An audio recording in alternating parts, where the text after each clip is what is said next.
to the first Meet the President webinar featuring Rodney Smolla. My name is Andrew Lane, and I am Vice President for Alumni Relations and Development at Vermont Law and Graduate School. I also had the honor of serving as an ex officio member of the 2022 Presidential Search Committee, and am pleased to help introduce our new president today. Before I begin, I want to quickly go over some logistics. After I introduce Rod, he will offer brief remarks about where VLGS finds itself in the landscape of higher education and in this moment of American political and legal history. I'll ask a few questions to get things started. We want to, though, save at least 30 minutes for questions from alumni. To ask a question, please use the Q&A feature, which is located in your Zoom toolbar. We will do our best to get through as many questions as possible in the time allotted. Finally, you should know that this webinar is being recorded and may be used for a variety of purposes following today's event. Now, it's my pleasure to introduce Rodney Smolla. Rod is a graduate of Yale and the Duke University School of Law. A distinguished scholar and litigator in the areas of constitutional law and civil liberties, Rod also has extensive experience in higher education administration. He is a former university president at Furman and a three-time former law school dean at Richmond, Washington and Lee, and most recently, Delaware. Rod and his wife, Anya, relocated to Stratford, Vermont in June. He was able to join us for reunion. Prior to Rod taking office as the first standalone president of Vermont Law and Graduate School on July 1st. Rod, the floor is yours. Thanks, Andy, and thank you all for tuning in to this webinar. I actually can't see your faces. You can see mine. Maybe next time we do it, we'll do it differently, because it's kind of weird when you're talking to folks and you can't tell if they're frowning or smiling or nodding or nodding off. But in any event, it's a delight for me to be at the Vermont Law and Graduate School. It's been a delight to move into the state of Vermont, and I'm looking forward very much to meeting many of you in person and interacting with you and getting to know you. You should be very, very proud of this school and hopeful for its future. And I'm looking forward to all the opportunities I'll have to do whatever I can to contribute to its future and to get to hear your stories and to get to know you. As Andy mentioned, I came to the reunion with my wife Anya and our pandemic dog. We have 5 kids, but they've all left our nest, and so it was just the 3 of us, if you count the pet. And I gave a talk at the reunion as part of the State of the School address. Beth McCormick, who had been the interim president and dean, is now the interim dean of the law school, gave a very detailed update on everything going on at the school.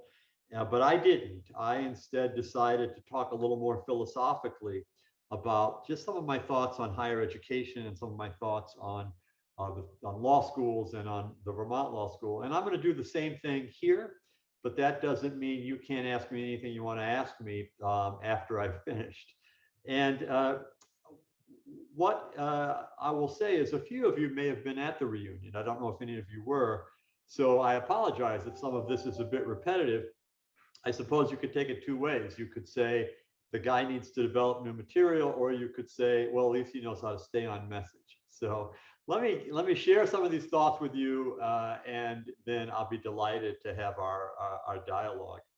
I'm going to begin by comparing the way we think about universities and law schools in this country and the way we think about the Vermont Law and Graduate School with some of the patterns of thought that exist in our American constitutional experience.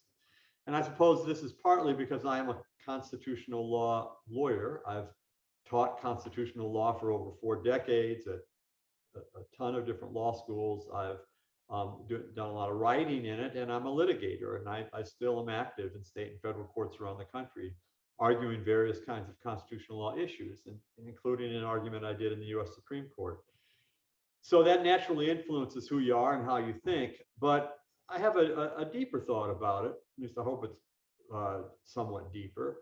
And it's actually a thought I began to have maybe about 10 years ago or so, and developed into a book that I wrote called The Constitution Goes to College. And the idea is that the many of the tensions that exist in our constitutional experience, many of the structures that were created by the framers when they framed the Constitution, have a broader impact on American culture and on many American institutions than just as law, just as constitutional law.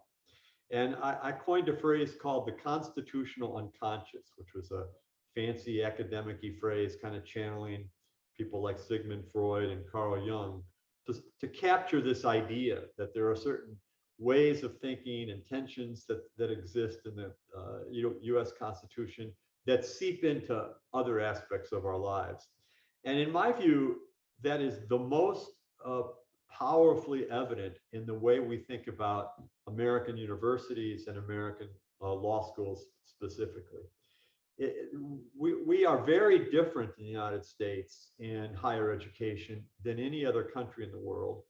The idea of the university is something we inherited a lot from Europe, but the identity and structures of American universities are very, very different from our European ancestors. And that, I think, is largely because of the influence of the Constitution. If you think about it, a lot of the parlance that we use in talking about our constitutional structures is mirrored almost perfectly in higher education.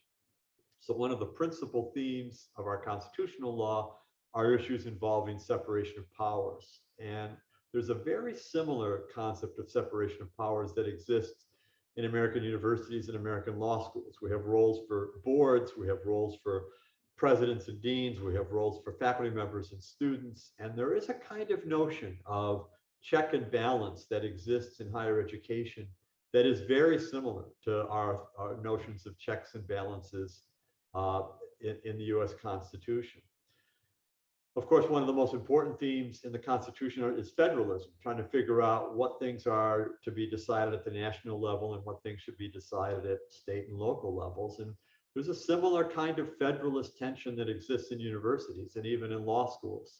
At the university level, if you have a complex university, there's a central administration similar to the national government. And then there are all these pockets of sovereignty, a college of arts and sciences, or an engineering school, or a law school, or a football team, or the athletic department. And that kind of tension between what's local and what's national is mirrored in the structure of universities. And the Vermont Law and Graduate School is a complex enough place with enough many different programs and departments and initiatives of all different kinds. I'd say almost more than any law school I've ever seen in my life. And so there is that kind of federalism notion reflected in the structure of the school here. And finally, of course, probably most famously, the most important contribution of American law to the idea of constitutions is the idea of rights, the idea that people have rights that they are entitled to press against the government and authority. It's the central defining feature of our constitutional experience. And there's no question that that's the way a lot of folks think about universities, and rightfully so. Students will say, we have rights, and we have rights that the administration has to respect, and faculty members will say that, and others. And so I've always thought that there's a lot of transfer from our constitutional experience to higher education. I'm going to talk about a couple of themes in the American constitutional experience and use them as a kind of point of departure for some of my early thinking about the Vermont Law and Graduate School. And then we'll come to the end of my opening remarks, and I'll be entertaining your questions. One of the things I felt for a long time about the American Constitution is that it is filled with what I call poetic tensions. And if you're an English major, you probably think I'm using that phrase in the wrong way. I probably am. But when I use the phrase poetic tension, I'm referring to tensions not between good and evil, but between good and good, between the notion that so often in our constitutional experience, there are competing values that we embrace and respect, and we're trying to figure out how to reconcile or mediate between them. Now, I don't mean to say there's no evil in the world, and I don't mean to say that there's never conflicts between good and evil in our constitutional experience. Obviously, there are. I mean, the Constitution enshrined the evil of slavery, and we have famous evil Supreme Court decisions like Dred Scott versus Sanford, or Plessy versus Ferguson, or Korematsu versus the United States, the Japanese internment case. So I'm not naive. I understand that there are things in our constitutional experience that are flat out bad, but many of our famous constitutional conflicts don't involve good versus evil, but good versus good. And so just a couple easy examples. If you think about the long time tension, which is very, very prominent today in our culture, between our belief in freedom of speech, which we embrace as one of the fundamental notions of our American identity, and our belief in protecting human dignity and equality. Those are constantly in tension when we deal with issues like racist speech or homophobic speech, other forms of hate speech. We're trying to reconcile and strike the right balance between a good value, free speech, and other good values like human dignity. Or in a very different realm, think about presidential power and national security. On the one hand, it is a very good thing that the framers created a strong chief executive and a strong president. And we very much want our president to be a strong figure when we're in a national crisis and have issues of national security and have to decide about the war and peace. And that's why whoever he or she may be in that office, we want that person to be the commander in chief. Yet that is a never-ending tension with the idea that fundamental issues of war and peace should be part of the democratic process, should be subject to the unique authority of the Congress to declare war. In the Federalist Papers, Alexander Hamilton said, "We finally found a way to check the dog of war, to put decisions over war and peace in the more popular branches and not in the king or the chief executive." So those are examples of this ongoing tension. Probably the central tension that we saw so vividly in the last tumultuous weeks of the most recent Supreme Court term is this central concept that is so prominent in our national debates right now, between whether we should think of the Constitution as a set piece, think of the Constitution as grounded almost exclusively in history and in the original understanding of the words that were used by the framers who wrote those words, a philosophy of constitutional interpretation famously put forward by people like Judge Robert Bork, and then later by Justice Antonin Scalia, and today by a number of members of the current court, particularly Justice Clarence Thomas, or whether we should have a different conception of the Constitution. Sometimes people call it the idea of the living Constitution, the idea that its meaning evolves over time and different generations are empowered to liquidate its meaning in light of their more current sensibilities. That word liquidate seems a little weird to use there, but it's actually from James Madison. He wrote about that. He used that phrase. He wouldn't let his notes from the Philadelphia Convention be used, be open to the public for over 50 years, because he said he wanted the country to liquidate the meaning of the Constitution. Sometimes these two opposing theories are seen as just absolute polar opposites, and the first theory tends to be identified with conservatives, and the second theory tends to be identified with progressives or liberals. But in my view, it's not quite so simple. It's not quite so cut and dried.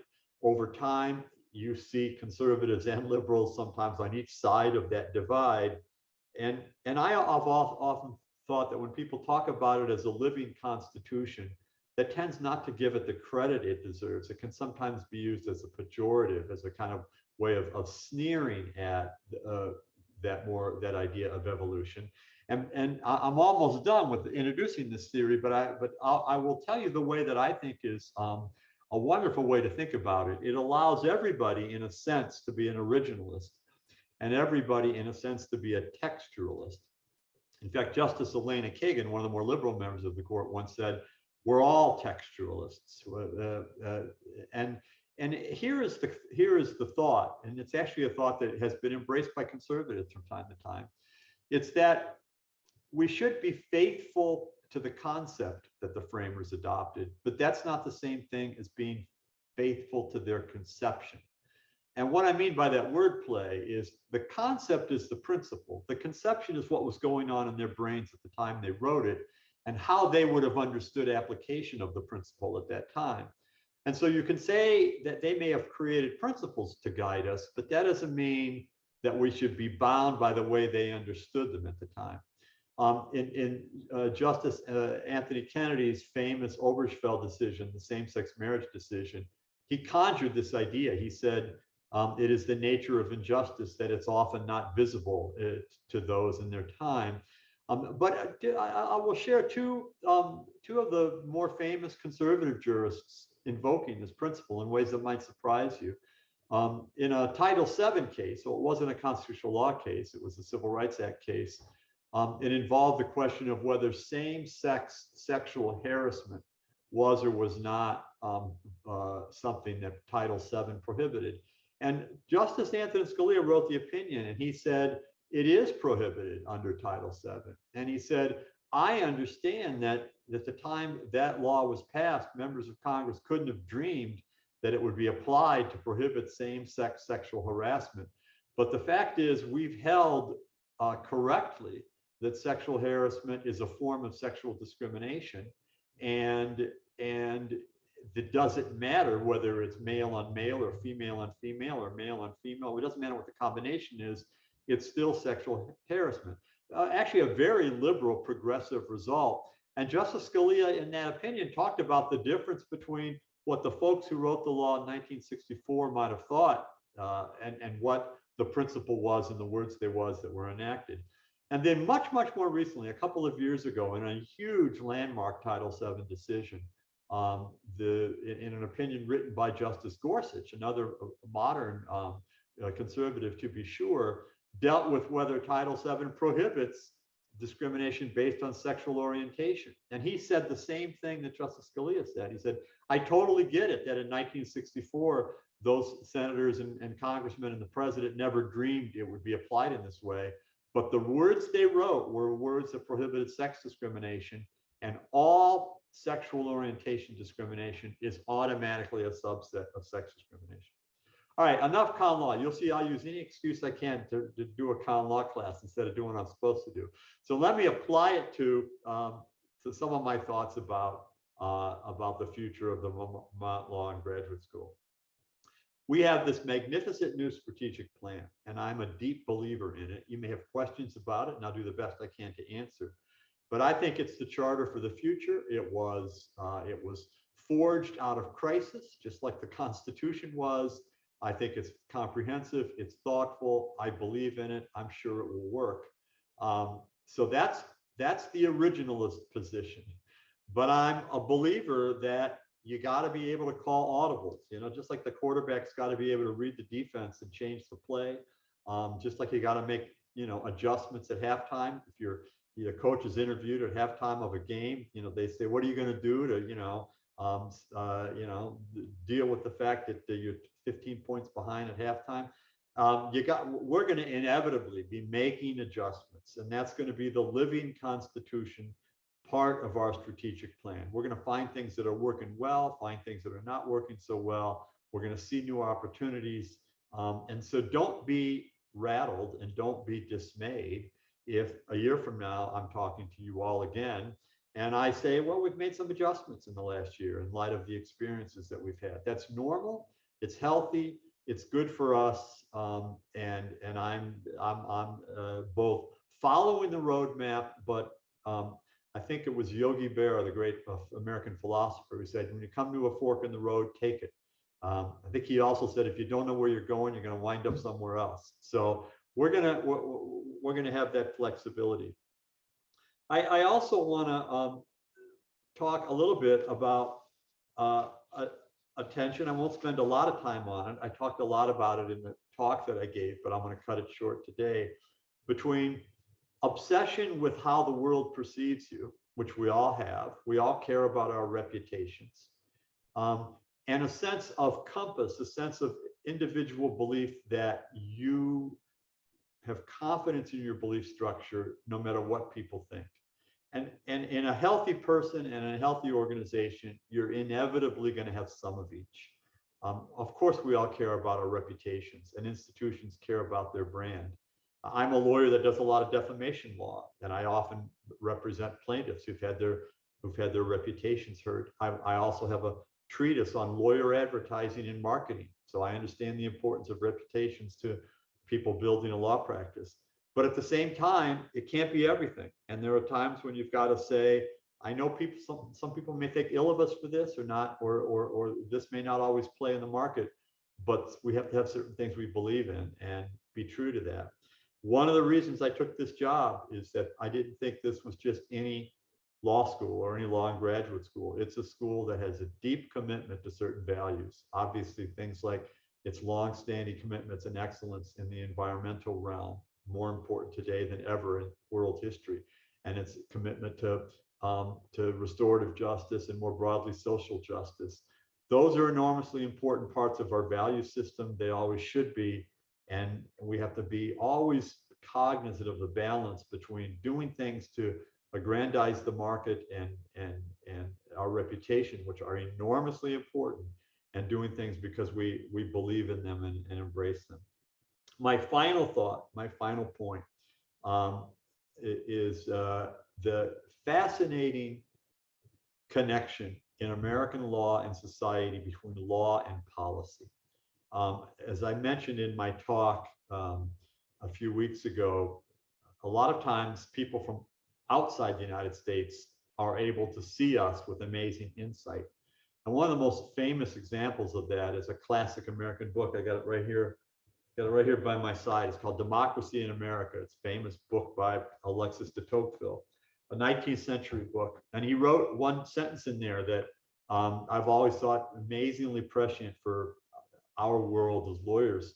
And it is that he said, scarcely any political question in the United States, there's scarcely any political question in the United States that does not sooner or later evolve into a judicial question. And it's just so true. So much of our identity involves that navigation between matters of politics and policy and law. And I believe that the new structure of the Vermont Law and Graduate School beautifully reflects that. It is the idea that we care both about law in the way that courts know law, and public policy and political decision making in the way that non-lawyers alike know it. And I think that the decision to be more robust in that policy realm on matters that we are already expert in the legal realm is a beautiful complement of those two important values. And maybe now more important than ever, because a lot of the things that a lot of us care about may not be achievable in litigation, or maybe less achievable in litigation because of the changing landscape of our legal system, including our Supreme Court. Perhaps they're achievable in state courts, but often it will be administrative and political arenas and the court of public opinion and the court of public policy in which we'll be able to make a difference for the good. And I think that the idea that this is a place that will embrace the study of both and advocacy with regard to both is enormously important. And so, Andy, with that, I will be quiet and be happy to field questions on anything that are maybe on anybody's mind. Excellent. So I see that we have a couple of questions in the queue, and I want to encourage the 30 or so of you who are on the call, please hit that Q&A button and type your question in. To get us rolling, though, I have a couple that I'd like to lob at Rod. How will your role as standalone president be different from the combined president and dean role that we're used to? Why was this distinction important? So you said you were going to lob these. I guess does that mean it's like a softball? I grew up in Chicago and I was in the Lawyers League. That was the main reason I was recruited by my law firm, because I was very fast and could play center field. And it was slow pitch softball with a big 16-inch softball, and it would really be lobbed at you. It doesn't mean it was easy to hit. So look, you keep calling me a standalone president, and I guess no president stands alone. At least if you're a fool if you do. So this is a group effort, and it's a group effort that involves many people on this phone call, many people that have worked here for a long time, faculty members, deans, lots of folks. The real question is, why would you split the administrative structure from what it used to be, a president and dean, to what it's now going to be, a president and then two deans, a dean of the graduate school and a dean of the law school, that will report to the president? And I think the answer is simple. I've been a dean a lot. I've advised a lot of friends of mine who have become deans, and there is a natural tension when you're a law school dean. So this is going back to the poetic tensions. It's the tension between making your focus external, focusing on alumni, focusing on governmental relations, focusing on nonprofits that you partner with, and focusing on fundraising, and also focusing on the big strategic picture. Where's the school going to be 5 years from now? And what are the big, deep thoughts we should be having? That's really important for the head of an organization to be able to do. That's in tension with all the other things that naturally pull deans in other directions. So I always taught a full faculty load when I was a dean because I love teaching. Well, you teach 3-4 courses a year, that takes a lot of your attention. I was deeply involved in the day-to-day issues of student life, the day-to-day issues of faculty life and staff life. And that internal focus ends up, in many, many, many cases, overwhelming the external mission. And you end up spending 80% or 90% of your time internally, because that's the immediate crisis. That's the thing you've got to solve. That's right in the building with you, and not enough time externally. And it's natural. And I think another reason it happens is that most law school deans come up through academia. Not all, and not all in the history of the Vermont law school have done that, but mostly they do. And that's where your comfort zone is. Your comfort zone is talking to faculty members. Your comfort zone is talking to students. And it's important to get out of your comfort zones. When I was in my first deanship back at the University of Richmond, I went to ABA Dean School. The American Bar Association has this thing for new deans, and you can go. And I was there with a few of my friends that were brand new deans. One friend from the left and one friend from the right. Erwin Chemerinsky was a friend of mine for a long time, very famous liberal law professor. He and I started off teaching together at DePaul, and we were there together. And Ken Starr, who was famous for his prosecution of Bill and Hillary Clinton, and more recently part of the defense team for President Trump, also a longtime friend of mine. Actually, we were all there together. And these old deans were telling us all the things to do or not do. And I'll never forget one from the dean at Northwestern, David Van Zandt, who later became the president of the New School in Manhattan. He said, if you're in your office, bad things are going to happen because people are going to come to you, and it's the complaint bureau. If you're out and about, you're making good things happen. You're doing things to advance the mission of the school. You're making connections. You're raising money. You're raising the visibility of the school. That's a long answer, Andy, but I think that's the crux of it. The trustees felt that it was important for the next 5-10 years for the school to have an outwardly facing person that was going to be external. So I took the job knowing that. Now, I hate the fact I'm not going to be teaching, but as you can see, if you're on this call, I cheat by pretending to teach when I'm supposed to be doing other things. So I snuck a little con law in there, even though that's not my portfolio. Okay, so my next question actually dovetails with one that came in from the field, so I'm going to use that version of it. What are your 3 most important goals during year 1? Well, driving enrollment. And so at the end of the day, the most important thing for the future of the school is robust enrollment. And that includes both um, helping the JD program judiciously and gradually move up a bit in the number of students we have. We're having good success right now with this enrollment season.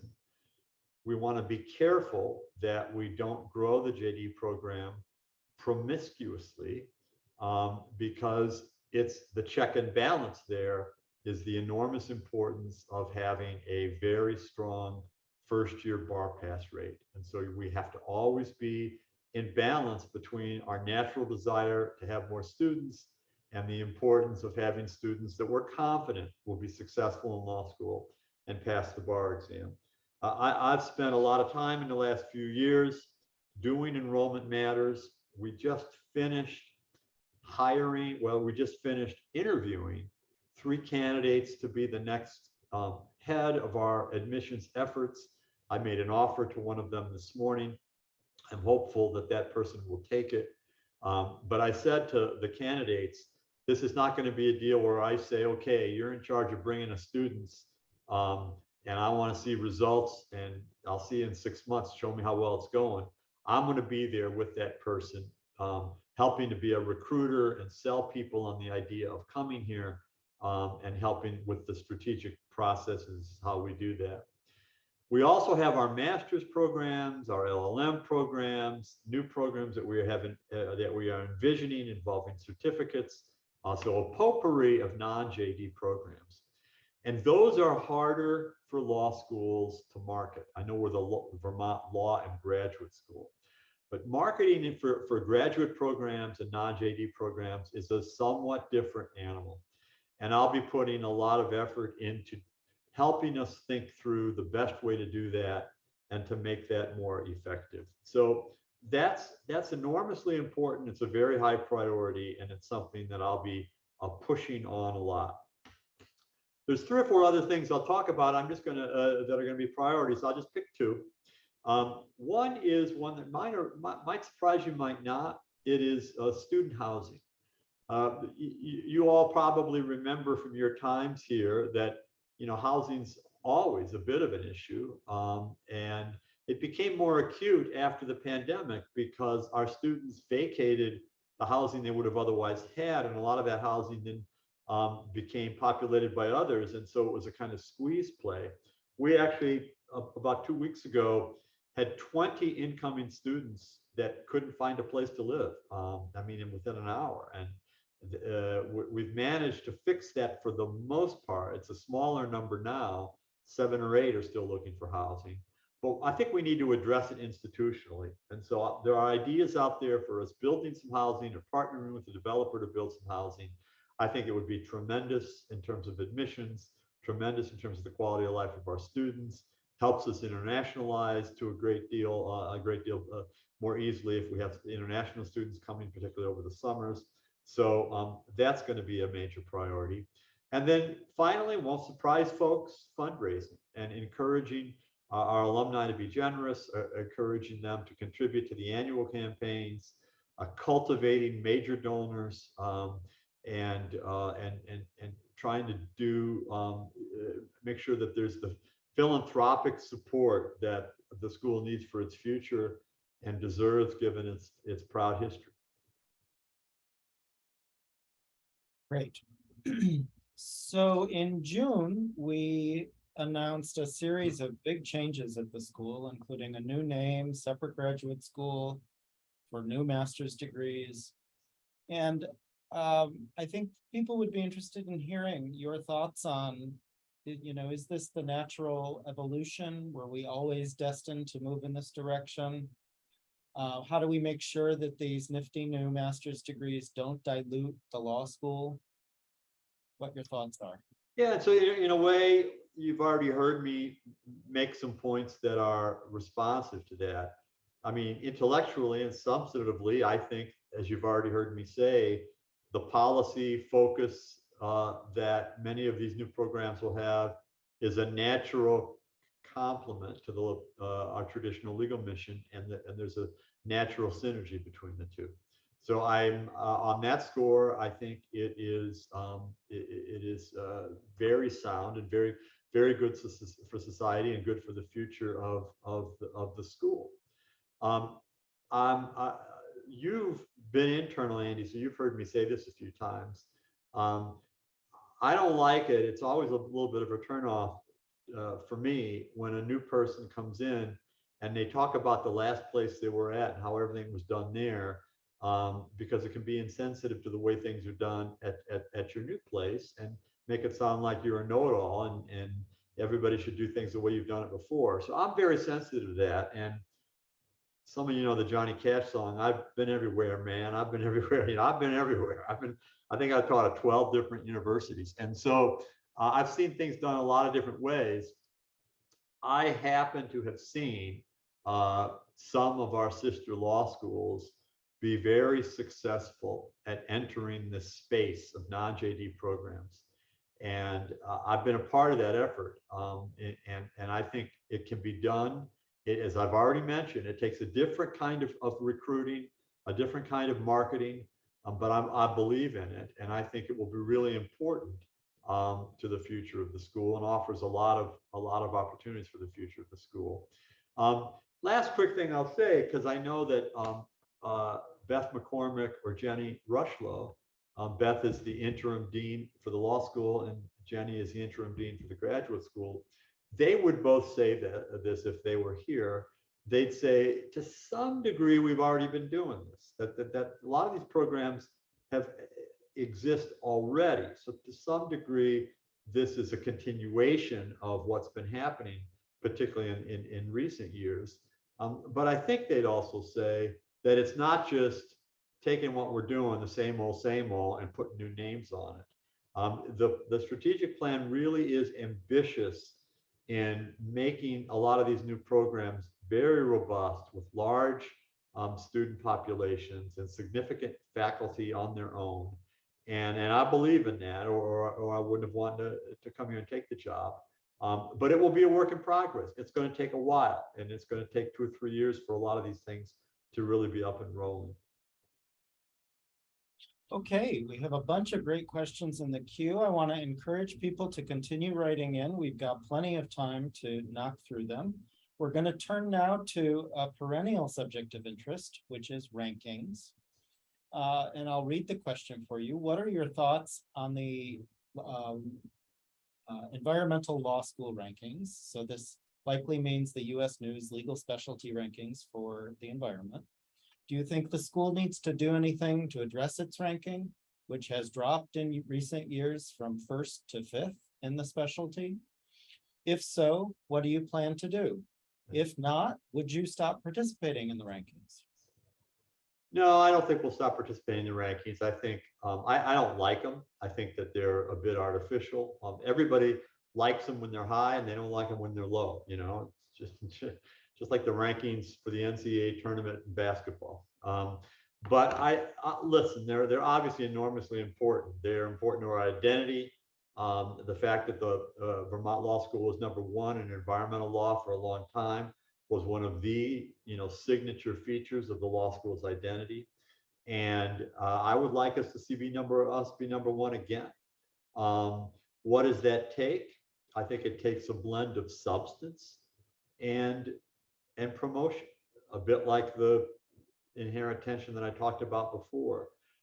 We are very serious about rebuilding the faculty and rebuilding many of the programs in environmental law. But I also think, to be candid, that the troubles, if you will, the issues surrounding the restructuring of the school and tenure that caused some reputational hits a few years ago, undoubtedly had some spillover impact on those rankings. And so I'm going to do everything I can to help us get back in good stead with the world in terms of our solicitude for tenure and promotion. But I also believe that you can't be all glitz, it can't be all smoke and mirrors. It's got to be substantive, and I'm working with both deans because it's things we're doing on in both schools to be sure that we deserve to move upward in the rank. Okay, here is a question from a graduate from the class of 2020. And he writes, previously, the school had a student debt committee composed of faculty and staff to address the crushing student loan debt that graduates face. Do you intend to create a similar body to address these concerns, or do you have a different approach? Well, I don't know that I have a different approach. I believe it's an acute problem. You can't be a dad that has put 5 students through college and a couple through law school and not having an acute sense of that. I have a daughter who's she and her husband are young lawyers in Nashville, and I've seen firsthand how it's effectively like having a first mortgage before you can buy a house. I mean, it's punishing.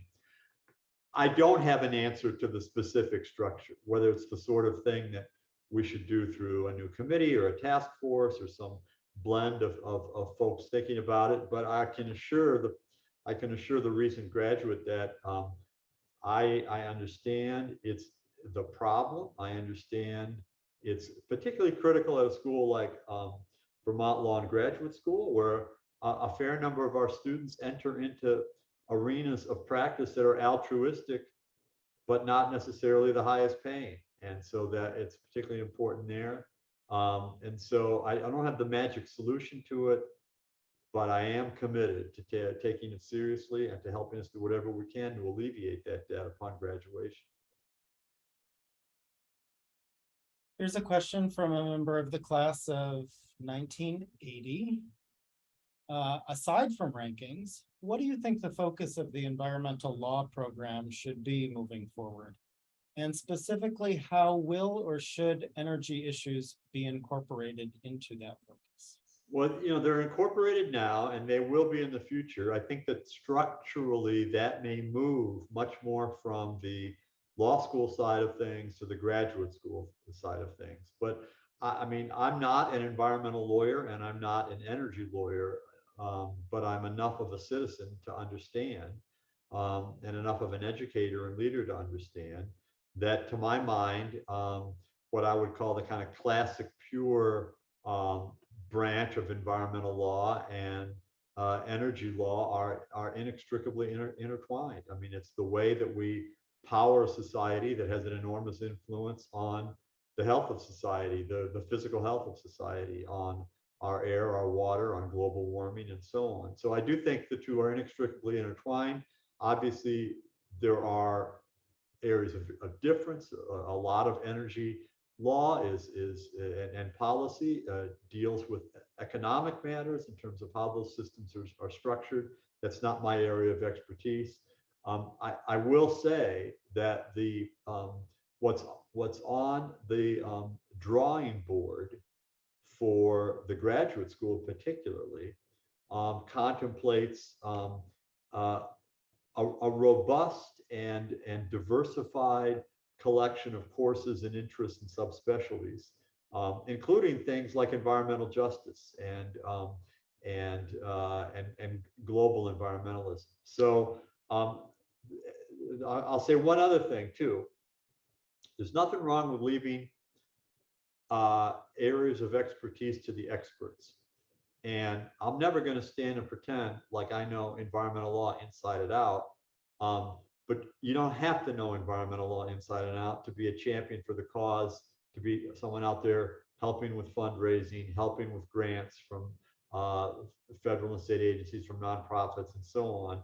And I'm getting educated, and we'll have experts with me when I go to make those calls and try to convince people to be generous in support of those programs.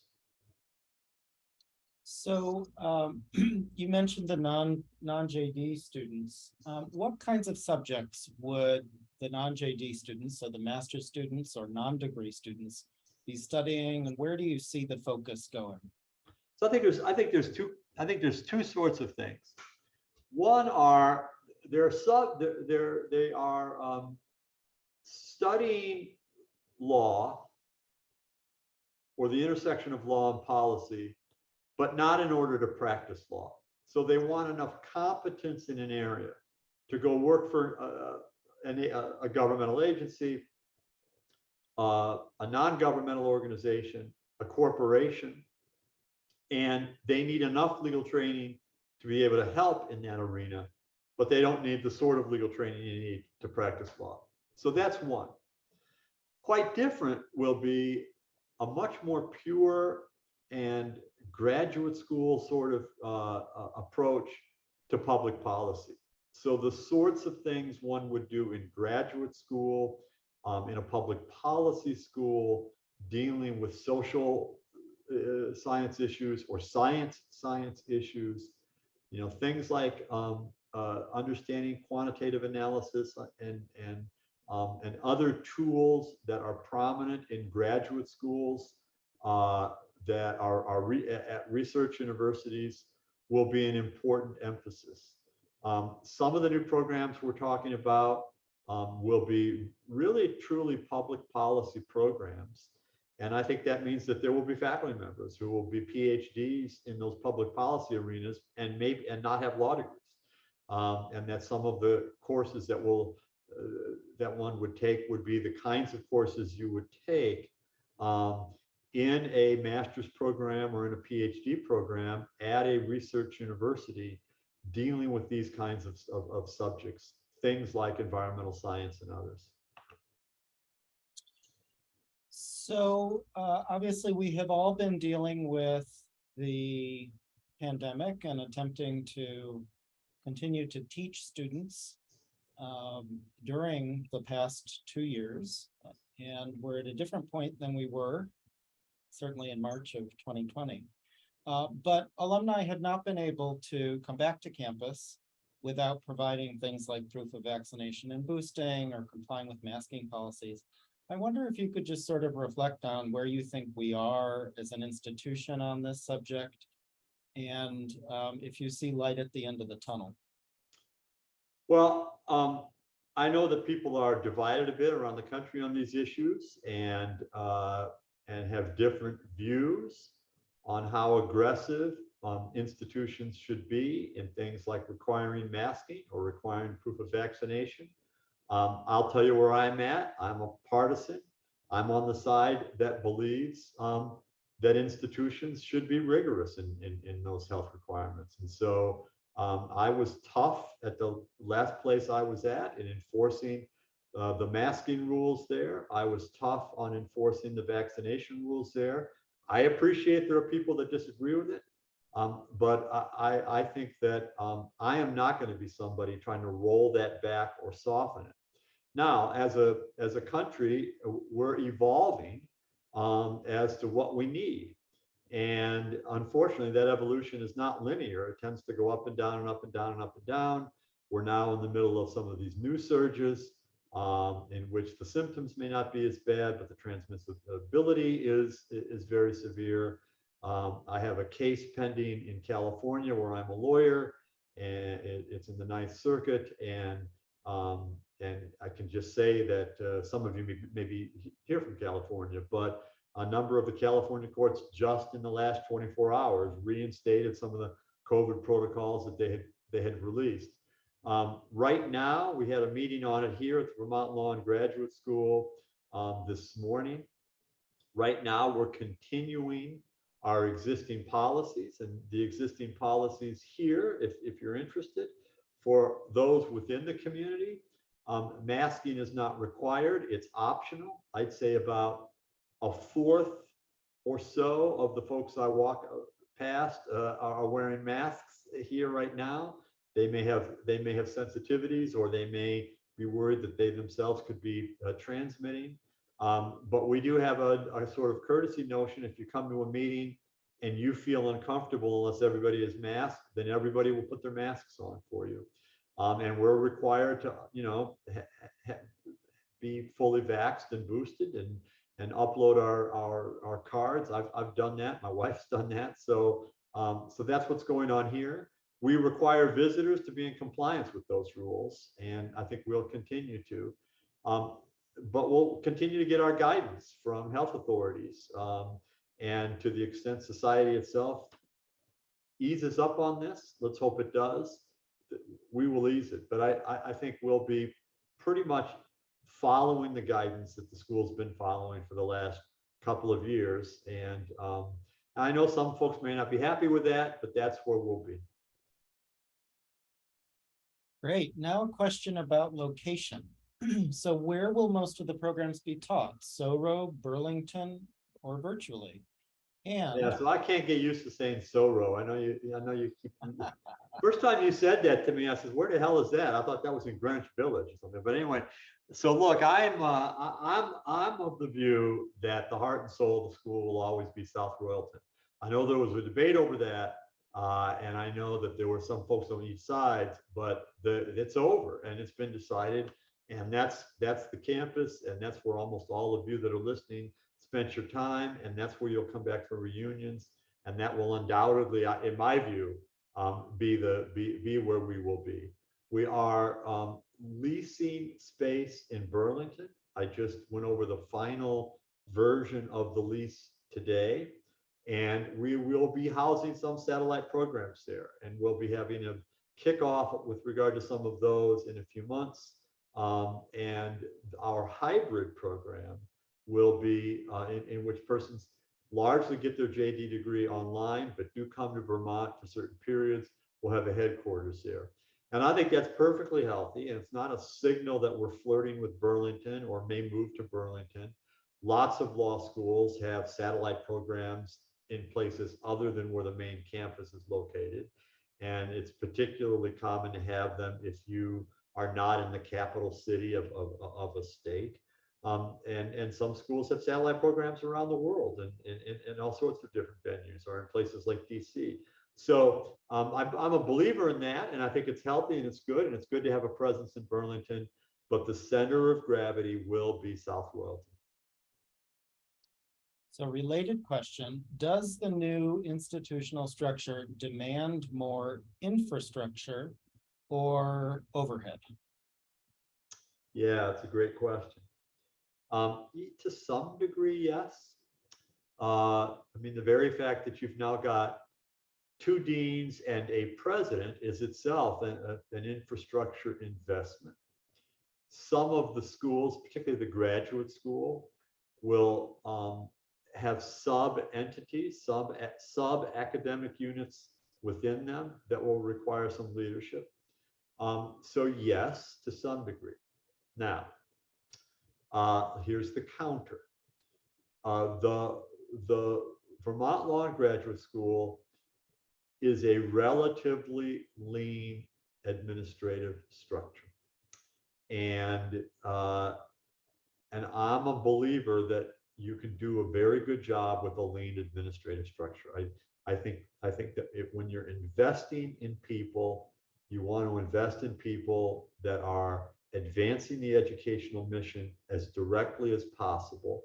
And often that means they're teachers and professors and researchers of some kind or another. Now I'm going to speak on the other side of the other side of the other side of my mouth. So there's, it's kind of like a tennis ball back and forth. Sometimes when people criticize universities and criticize higher education generally, and criticize law schools because they think there's too much administrative bloat, too many people that aren't professors, I think sometimes that's misplaced, because a lot of that investment tends to be positions that are directly supporting students, but they may not be supporting students in the pure teaching mission. So we have students that have all sorts of needs, all sorts of social needs, emotional needs, mental health needs, career services needs, students that have to be supported in the extracurricular activities they're doing, students that have to be supported in experiential learning. And we have folks that do that, and they're enhancing the quality of life for those students. They're enhancing the emotional and mental well-being of those students. They're enhancing the career opportunities of those students. They may not have the title professor, but that doesn't mean it's, you're building a bureaucracy. They're part of the delivery of the experience as well. So I guess if I had to boil down that answer, it would be yes, no, yes, no, yes, no, yes. Okay, here's an interesting question. As a person who supports the Constitution, you do, is there anything the school would be interested in doing to support the Second Amendment from a member of the class of '78? Yeah, and so I take it from the question that the person believes that the decision in Heller was correct, that the Second Amendment it contemplates an individual right to bear arms, and the person believes that the decision in McDonald versus Chicago, that that is a fundamental right incorporated against the states through the 14th Amendment. And the person is probably quite pleased with the recent opinion in the New York rifle case, in which Justice Thomas tied the Second Amendment to the analogs that would have existed with regard to gun regulation in 1789 and in the passage of the 14th Amendment. And so about half the country probably believes in the beliefs of that questioner, and about half the country doesn't. And so I don't see it. And this is actually an important philosophical point. I don't see it as appropriate for me as a law and graduate school president or dean to be advancing my own partisan views of American constitutional law on people. That doesn't mean I don't sometimes share my views. Obviously, I've been in this arena for a long time, so I have certain things that I am on the record as saying and believing in. But I'm a free agent when I do that. I don't speak for the school. I don't speak for the alumni. I'm speaking on my own views on constitutional issues. And so I can't see the Vermont Law and Graduate School becoming the legal sort of champion of the National Rifle Association, nor can I see it becoming the legal champion of efforts to overturn Heller and some of these other cases I've talked about. What I do think we can do, and where I do think we can contribute very much to society, is by being a forum in which both sides of these debates can come together and talk in a civilized manner, not only about what the Constitution should be, but about whether there are sensible compromises that we can agree to in the political system that allow us to both respect the constitutional rights that now have been held to exist, but allow us to try to become as safe as we can in efforts involving gun violence. And I guess this is a good point, Andy, for me to tell another story about my own life. I've been someone who throughout my career have had very good friendships with very progressive liberal voices and very conservative voices. And I am in what is now almost an outdated sort of notion in American society that you don't have to be a personal enemy of people with whom you disagree on legal issues or policy issues. I admire the fact that Ted Kennedy and Orrin Hatch were close friends. I admire the fact that President Joseph Biden, went to the bedside of John McCain when he was dying because they had such a close relationship. I am sad for a country that doesn't have that anymore. And I will just share with you one experience, very controversial from my own life, that may shock some of you. When I was at the University of Richmond, I was the dean of the law school there, and I had a friend who was not a legal academic. He was in the leadership school at Richmond. He was a political scientist, and he'd been a speechwriter for Ronald Reagan, and he had written some of Ronald Reagan's most famous speeches as president. And he was a movement conservative, and so he was in like Flint with all these various conservative voices from that older generation. People like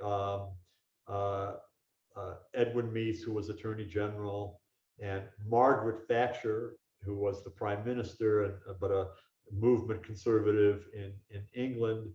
Ronald Reagan, I've already mentioned, and Ken Starr, who was, one of the up-and-coming young conservative voices. But one of his closest friends was Judge Robert Bork, who is infamous, of course, in American history for his extreme conservative views on the Constitution. And you may remember that recently President Biden talked about one of his proudest moments was that he helped, when he was head of the Senate Judiciary Committee, defeat the nomination of Judge Bork for the Supreme Court. Well, why am I telling you this story? I was having lunch with my friend, who was the speechwriter, Gary McDowell, and I said, "What are you doing this weekend?" It was a beautiful Virginia weekend. "What are you doing?" He says, "Well, I'm going to go see Bob Bork and his wife."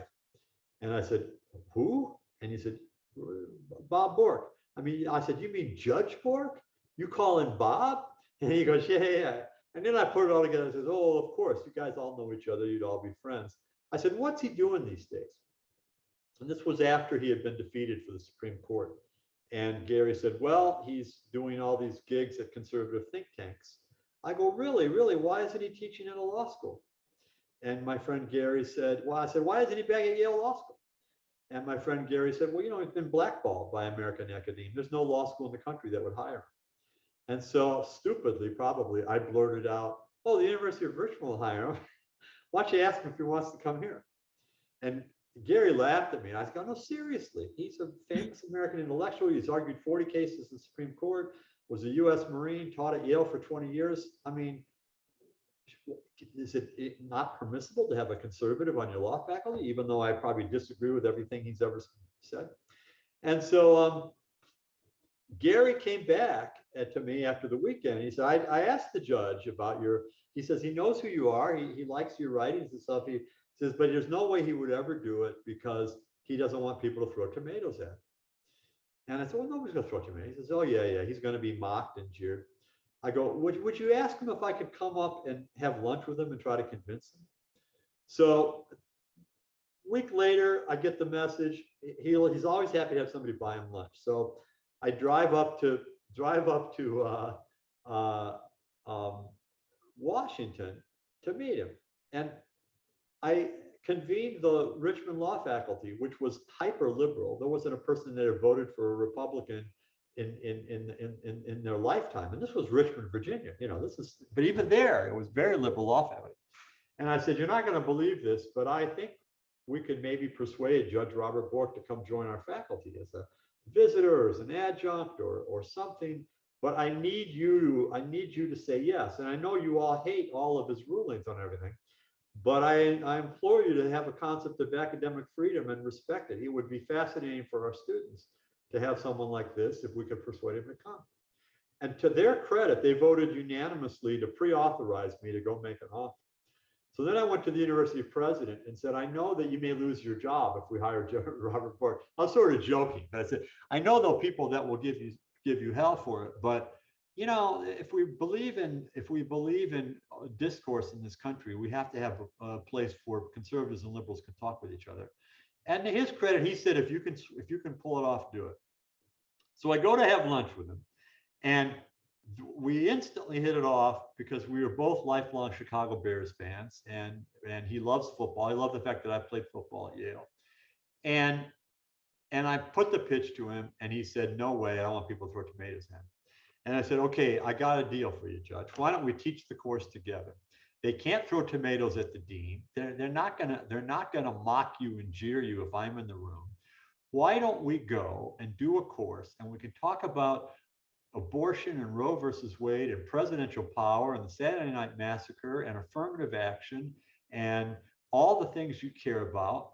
And I'll probably disagree with you a lot, and you'll probably disagree with me a lot. Sometimes we may be on the same side. We'll have a civilized dialogue, and we'll show people that it's possible to do it." And he kind of got misty-eyed, and he took me up on it, and he said yes. So we ended up doing it. It was standing room only. We opened it up to undergraduates and to law students. We had 220 people in the class.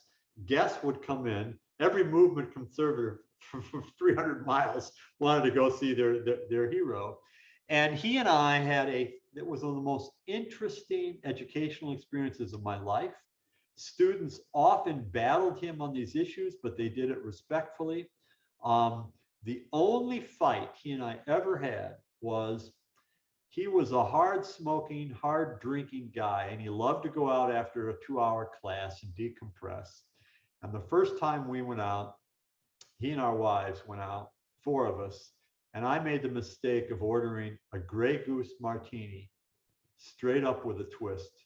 And the judge excoriated me, saying that the founding fathers only allow a martini to be made with gin. He didn't object to me ordering the drink, but I wasn't allowed to call it a martini. And that was our one fight. When he died, his widow called me and said it had been one of the happiest times of the close of his life. So that's a long, long war story, prompted a bit by the question, which is, I'm a believer that one of the most important things we can do as lawyers and as law schools and graduate schools is create an ability for people to talk across ideological divides in a civilized way. Okay, so we have a couple of questions related to degrees. One about joint degrees and whether we'll continue to offer those or maybe expand them. And then we've had 2 questions about doctoral level degrees, one related to the law school and then one related to the possibility of a PhD down the road in the grad school. So why don't you address joint degrees first and then doctoral? Yeah, so this is where you got to cut me a break because I've only been here 2 weeks. So I do know we have some joint degrees, and I know that we may continue to have some joint degrees, but I think they may find themselves somewhat reconfigured. And there may be less need for joint degrees with other institutions to the extent that what would have been the educational program of the sister school, we can now do internally. Now let me speak on the other side of my mouth with regard to that. One of the things, with apologies again for talking about another school I was at, one of the things that was enormously successful at Delaware, where I just came from, were joint degrees with foreign universities, particularly joint LLM degrees. Now, a joint LLM degree is typically not usable by a foreign student to sit for an American bar exam. So you can't take typically a joint LLM between a school in Brazil or France or China and an American law school and use it as your ticket to sit for the bar in the few jurisdictions that allow foreign students to sit for the bar. There are few, but some of them are giant. New York, California, DC, for example. So why would anybody want one? And the answer is many international students love the idea of a joint degree between their home institution and an American school because it's an enormously valuable credential for them to have in their home country. And I really am a believer in that. It's a largely deregulated space. The American Bar Association has very little regulation of those sorts of degrees because you're not using it as a ticket to practice law in the United States. And it's a really useful way to internationalize. And you can do it through a blend. You can do like 12 credits in Vermont and 12 credits in France, let's say. And you have flexibility as to what's online or in person. And I do think this is one of the more creative things I'm kind of bringing to the table is for something I'd like to see us explore. We are going to be asking the ABA for permission to do an SJD, which is a kind of doctorate degree. It tends to be often the sort of degree that foreign students are more interested in than American students, though it can be offered to both. American law schools have offered SJDs for a long time. It's not an easy row to hoe. It does typically take 3 years or so, but we are planning to open that up and ask about that. In terms of a pure PhD, would we ever give you a PhD as an institution? I don't know the answer to that. I don't know the answer to that. And we'd have to, that's something that's intriguing to think about. But I'll know better next time. Um, I think it's the kind of thing we'll have to feel our way through as we grow these programs. Okay, we have one last question in the queue. So if there are any others, you can use this as your last call to write in. But this question, I think, relates to the MPP, the Master of Public Policy degree that you had referred to, and wondered if it would be, something that could be competitive with one of the elite programs like the MPA, MPP offered through the Maxwell School at Syracuse. The answer is that's our goal. That is exactly our goal, to be right there with programs such as that competing. Now, that is one where I don't remember the rollout date to actually start having students in it, but it's one of the later ones in the strategic plan. It seems to me the rollout is like fiscal year 24-25, something like that. But I had a meeting today talking to folks about the kind of person we might want to hire to champion that program, because it takes a year to hire somebody typically. I mean, if we were interviewing now for people that have the kind of prestige that you might want to try to really put that kind of program on the map, you'd be starting your hiring now for them to come a year from now, because they'll be at their home institution. And then it, could take a year to design it. So that would sort of be the timetable. But the easy, short answer is yes. Our aspiration is to be competitive with programs of that kind of stature and quality. Great. Well, having exhausted the questions in the queue, and since we're about an hour 15 in, I want to give you the opportunity for any final thoughts or parting thoughts. And then I'll close and wrap things up after you're done with those. So listen, my only parting thought is don't be shy about contacting me. You send me an email, send me a call. If I'm out on the road visiting whatever city you're at, come to the events that we have. And, I look forward to, like I was taught in Chicago as a voter, to vote early and often. I look forward to meeting you all early and often. Okay, terrific. Thank you, Rod. That's all the time we have for today's webinar. I want to thank Rod for a terrific discussion, and thanks to you all on the call for a range of really interesting and important questions. For everyone's information, the next Meet the President webinar will take place August 18th at 12 noon Eastern. It will be structured in largely the same format, so of course you're more than welcome to make a repeat appearance. But don't feel like you're going to miss anything if you're not able to join us. So thank you all again, and enjoy the rest of your day.